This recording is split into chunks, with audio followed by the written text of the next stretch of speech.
BJP से ticket कटने के बाद वरुण गांधी का पहला रिएक्शन सामने आया, पहली प्रतिक्रिया सामने आई। पीलीभीत से चुनाव नहीं लड़ने का ऐलान किया। वरुण गांधी ने कहा, इसकी मुझे उम्मीद नहीं थी। बिना भेदभाव के अपने निर्वाचन क्षेत्र और लोगों के कल्याण के लिए काम किया। 1989 से ही पीलीभीत, मेनका और फिर वरुण गांधी का गढ़ रहा। 1989 के बाद पहली बार मेनका और वरुण गांधी पीलीभीत से मैदान में नहीं है। सुल्तानपुर से चुनावी मैदान में उतरी हैं मेनका गांधी और वरुण गांधी को टिकट दिया ही नहीं गया है। उसके बाद से लगातार ये सवाल पूछा जा रहा था कांग्रेस की तरफ से कि क्या वाकई में बीजेपी गांधी सरनेम के खिलाफ है, क्योंकि वरुण गांधी को लगातार बीजेपी टिकट दे रही थी लेकिन मंत्रिमंडल का वो हिस्सा नहीं थे और इस बार उनको टिकट भी नहीं दिया गया।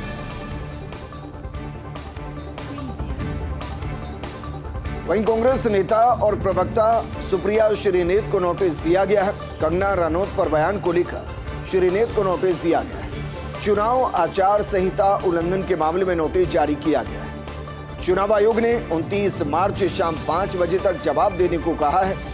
कांग्रेस के सोशल मीडिया विभाग के प्रभारी हैं सुप्रिया श्रीनेत और सोशल मीडिया पर टिप्पणी की थी। सुप्रिया श्रीनेत ने हिमाचल के मंडी से बीजेपी की उम्मीदवार है कंगना रनौत और कंगना रनौत को लेकर बेहद आपत्तिजनक पोस्ट किया गया था, जिसमें न सिर्फ फोटो आपत्तिजनक था बल्कि जिन शब्दों का चयन किया गया वो तमाम मर्यादाओं को लांघ रहा था। ऐसे में बीजेपी चुनाव आयोग पहुंची। अब चुनाव आयोग ने सुप्रिया श्रीनेत को नोटिस थमा दिया है। 29 मार्च शाम 5 बजे तक उनको जवाब देना है।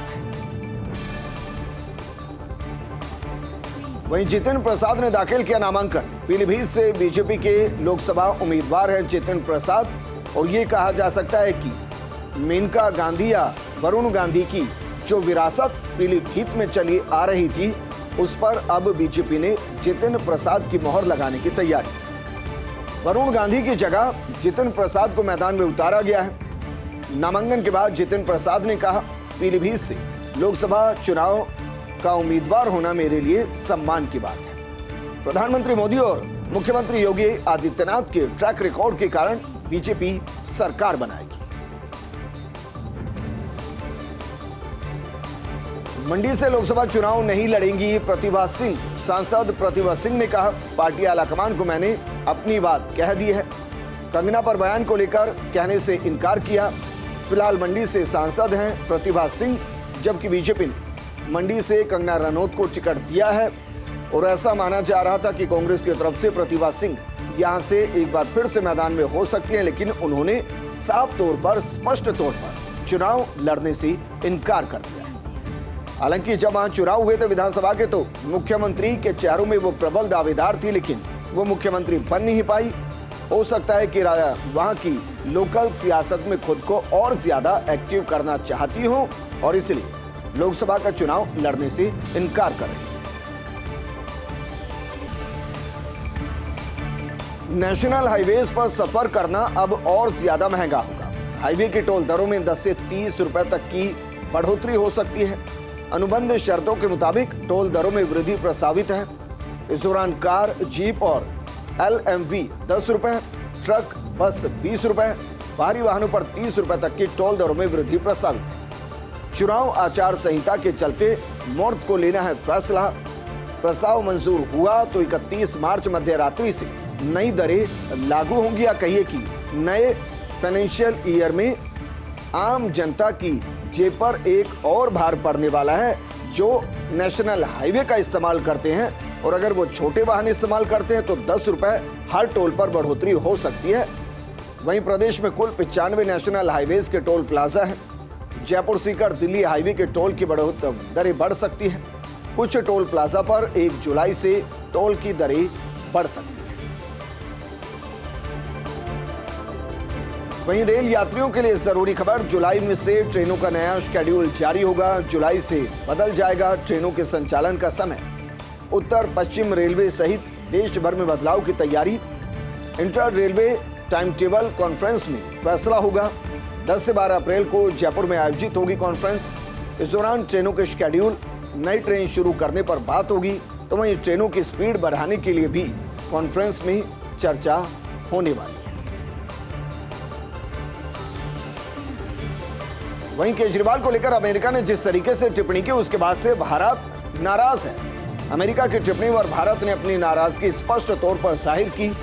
अमेरिका की कार्यवाहक मिशन उप प्रमुख ग्लोरिया बेरबोना का तलब किया गया। ग्लोरिया की 40 मिनट तक विदेश मंत्रालय में मुलाकात चली। भारत ने अमेरिका के बयान पर कड़ी आपत्ति दर्ज की है और भारत के आंतरिक मामलों में हस्तक्षेप न करने को कहा गया है, और यह होना भी चाहिए। भारत एक लोकतांत्रिक देश है जहां लोकतंत्र बेहद मजबूत, और ऐसी स्थिति में अगर कोई देश उसे अस्थिर करने की कोशिश करे तो उसके खिलाफ सभी को एकजुट होना चाहिए, क्योंकि ये भारत का आंतरिक मामला है। बढ़ सकती केरल सीएम की बेटी की मुश्किलें। दरअसल वीणा विजयन की भूमिका को लेकर सवाल उठ रहे हैं। सीएमआरएल में मनी लॉन्ड्रिंग मामले में केस दर्ज हुआ है। ईडी ने दर्ज किया मनी लॉन्ड्रिंग का केस और मिनरल कंपनी के साथ अवैध लेन देन का आरोप। और देखिए, ईडी जिस अंदाज में काम कर रही उसमें हो सकता है कि विरोधी कहे कि विरोधियों पर शिकंजा कसने के लिए ऐसा किया जा रहा है, लेकिन आम जनता ये सवाल यकीनन पूछ रही होगी कि क्या वाकई में सत्ता में आने के बाद सत्ता का बेजा इस्तेमाल होता है और कानूनों को दरकिनार करते हुए सिर्फ तिजोरी भरने का काम होता है। ये सवाल इसलिए क्योंकि दिल्ली की सियासत में ये सवाल पूछा जा रहा है, और अब यही सवाल केरल के अंदर भी पूछा जा रहा है, क्योंकि केरल के सीएम की बेटी की मुश्किलें बड़ी हैं। वीणा विजयन की भूमिका को लेकर सवाल, और सवाल फिर से मनी लॉन्ड्रिंग से जुड़ा। ईडी ने दर्ज किया मनी लॉन्ड्रिंग का केस, मिनरल कंपनी के साथ अवैध लेन देन का आरोप। वहीं महुआ मोइत्रा को ईडी का एक और समन। 28 मार्च को पूछताछ के लिए बुलाया। ईडी ने विदेशी मुद्रा प्रबंधन अधिनियम उल्लंघन मामले में नोटिस दिया। ईडी की तरफ से महुआ को भेजा गया है तीसरा समन। इससे पहले हुआ महुआ ने ईडी को चिट्ठी लिखकर पेशी के लिए मांगी थी मोहलत, और इससे पहले 19 मार्च को ईडी द्वारा भेजा गया था समन। और नेताओं के अंदर इसको खूबी कहिए या नजरअंदाजगी कहिए, ईडी 10-10, 12-12 समन भेजती है, लेकिन उनके पास वक्त नहीं होता ईडी के सामने जाने का, उनके सवालों का जवाब देने का। और जब ईडी मजबूरन गिरफ्तार करती है तो फिर कहा जाता है कि सियासी तौर पर रंजिश लेने के लिए ईडी का इस्तेमाल किया गया है।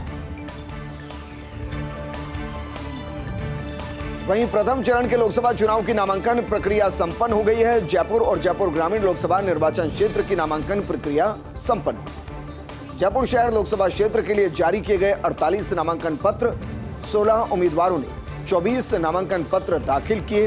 बीजेपी और कांग्रेस उम्मीदवारों ने 4-4 नामांकन पत्र दाखिल किए हैं। जयपुर ग्रामीण लोकसभा निर्वाचन क्षेत्र के लिए जारी किए गए 45 नामांकन पत्र, जबकि आरओ ऑफिस में जमा कराए गए 20 नामांकन पत्र।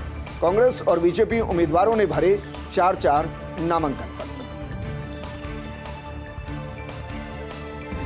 और प्रदेश में एक बार फिर से एक्टिव होगा पश्चिमी विक्षोभ। 29 और 30 मार्च को एक्टिव होगा पश्चिमी विक्षोभ। प्रदेश के 4 संभागों में नजर आएगा पश्चिमी विक्षोभ का असर। जोधपुर, बीकानेर, जयपुर, भरतपुर संभाग में नजर आएगा असर। मेघ गर्जन के साथ 30 से 40 किलोमीटर प्रति घंटे की रफ्तार से तेज हवाएं चलती नजर आएंगी। साथ ही कहीं कहीं हल्की बारिश होने की भी संभावनाएं जताई जा रही हैं। इस बुलेटिन में फिलहाल इतना ही, लेकिन आप बने रहिए फर्स्ट इंडिया न्यूज के साथ, क्योंकि खबरों का सिलसिला लगातार जारी है। नमस्कार।